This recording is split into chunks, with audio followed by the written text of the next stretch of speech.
أعوذ بالله من الشيطان الرجيم.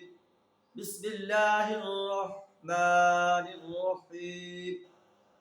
وقال قرينه هذا ما لدي عتيد. ألقيا في جهنم كل كفار عنيد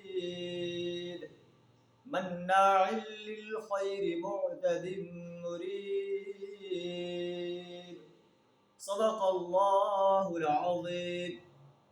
مجرم انسان کا منظر بیان فرما جا رہا ہے کہ اللہ فرماتا ہے کہ ہر شخص اس حال میں آئے گا، اسے ایک ہانک کر لانے والا ہوگا، ایک گواہی دینے والا ہوگا، اور اس کا ساتھی کہے گا ھذا ما لدی عتید، یہ جو میری سپردگی میں تھا حاضر ہے.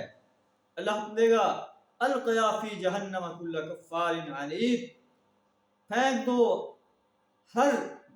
جہنم میں ہر کٹے کافر کو، عنید جو حق سے اراد رکھتا تھا، مناع للخیر خیر کے کاموں سے روکتا تھا، معتد مریب حد سے تجاوز کرنے والا تھا، شک کرنے والا تھا، الذی جعل مع اللہ الہا آخر، جو اللہ کے ساتھ کسی اور کو الہ مانتا تھا، کسی اور کی پرستش کرتا تھا، کسی اور کی بندگی اور غلامی اختیار کرتا تھا، کسی اور کو پکارتا تھا، کسی اور کو اس سے دعائیں مانگتا تھا. فَأَلْقِيَاهُ فِي الْعَذَابِ الشَّدِيدِ، اسے عذاب شدید میں ڈال دو.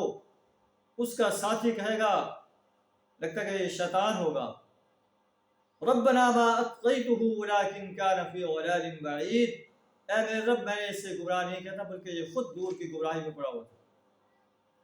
اللہ فرمائے گا لا تختصموا لدی، میرے سامنے جھگڑا نہ کرو، وقد قدمت الیکم بالوعید، میں تو تمہیں پہلے ہی انجام بد سے خبردار کر چکا تھا. جو بھی برے کام کرے گا، مجھے چھوڑ کر اوروں کی پرستش اور بندگی کرے گا، اوروں کو پکارے گا اور ان سے دعائیں مانگے گا، وہ جہنم کی آگ میں جائے گا.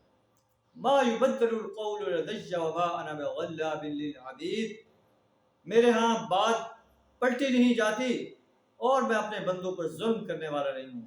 جو کچھ وہ کر کے آئے انہیں ان کے مطابق جزا یا سزا دی جائے گی. اللہ سے دعا کرے ہمیں مجرم بننے سے، کفار، عنید، مناع للخیر، معتد اور مریب بننے سے اپنی پناہ عطا فرمائے. وآخر دعوانا الحمد للہ رب العالمین.